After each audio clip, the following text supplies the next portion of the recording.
welcome to the exercise tips segment of the Relax, Relate, and Rejuvenate workshop.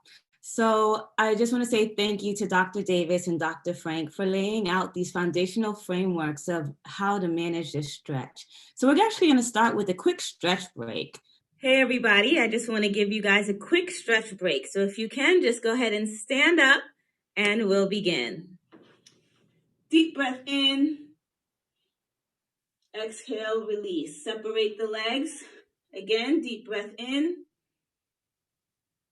Exhale, release. I'm going to drop one arm down. I'm going to stretch across. The other hand is on the hip or the thigh. Reach. Good. We're going to do the same thing on the other side. Deep breath in. Exhale, reach. Good job. One more. We're going to go forward. Exhale and release. That's a quick stretch break for you, brought to you by Alvona, also known as Coach V. Great job to everyone that actually moved. And if you didn't, that's okay too. There's no worries. You'll still be able to start managing your stress today.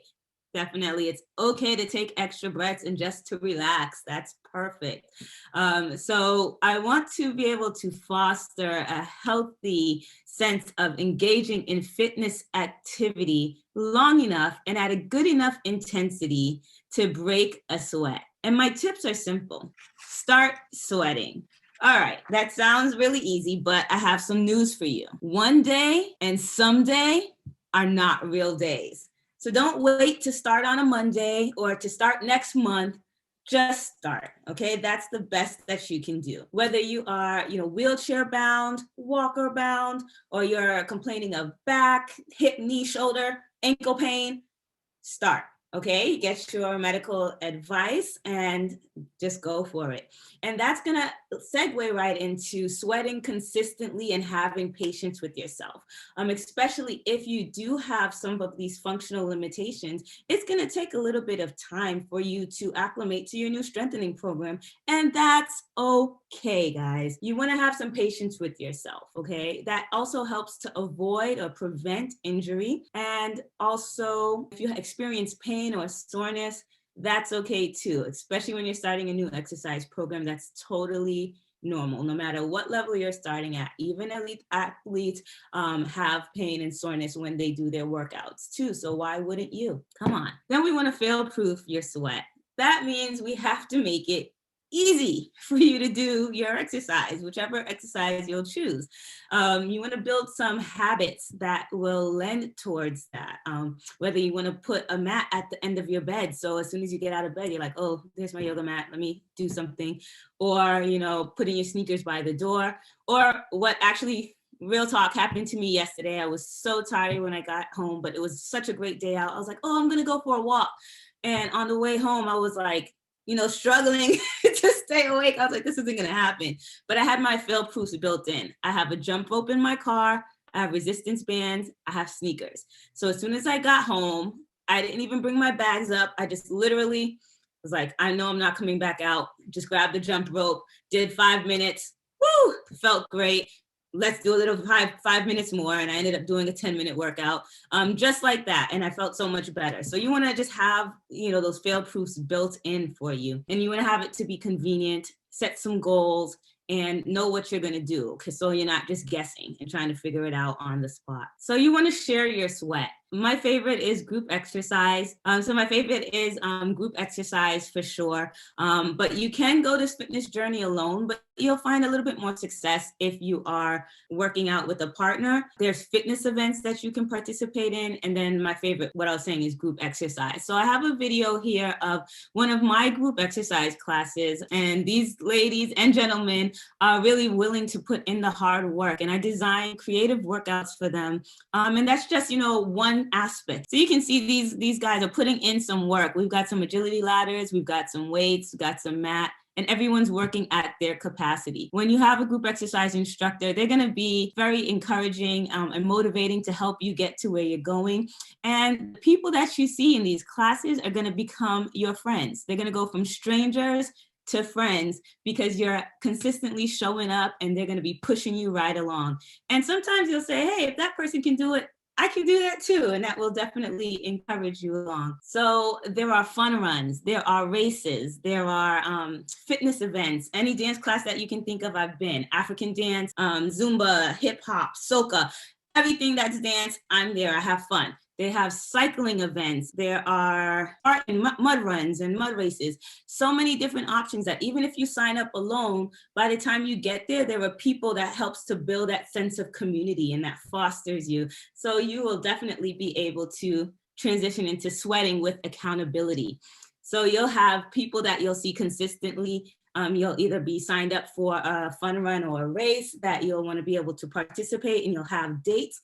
You definitely want to set dates, okay? You want to schedule your time so that you are committed to working out at this time. If you have an accountability partner, send text messages, start a group chat, social media posts, whatever it is. This is the part that you want to be firm about, okay? You want to be accountable to make sure that this is actually happening for you in your life. So then you also want to challenge your sweat, okay? One of the things that people do is they show up to class and they want to pick up the lightest weights. And I have to tell them, I'm like, if your bag, baby bag, work bag, briefcase, your grocery items, your gallon of milk, is heavier than the weight you just picked up, we're gonna have a problem, okay? So it's really designed for real life.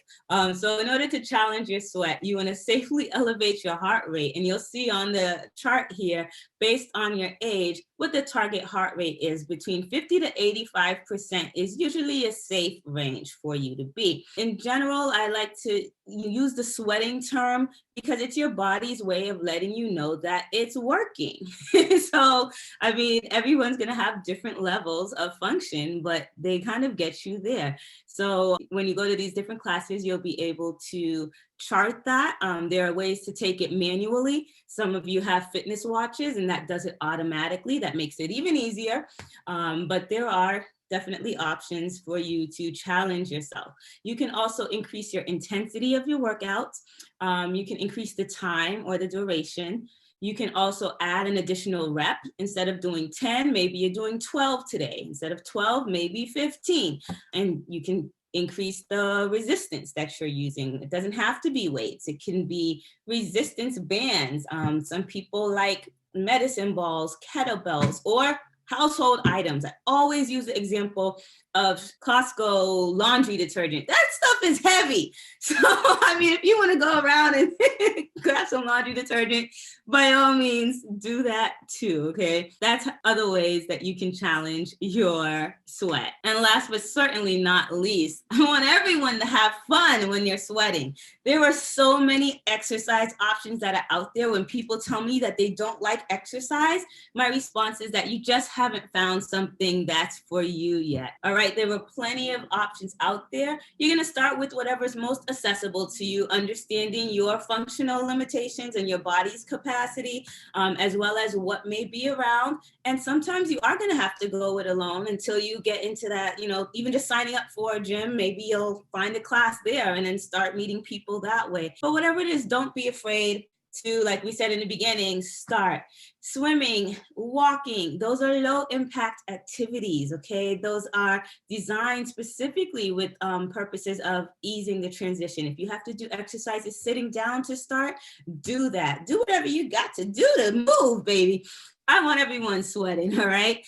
And then you can always progress to medium and high impact activities. So the classes that you saw that I was teaching, I generally do body sculpting, muscle conditioning, or high intensity interval training. So we really break it out and have a sweat. But no matter what you do, I want you to have fun sweating. So let's go sweat. That concludes our presentation at this time for the Relax, Relates, and Rejuvenate.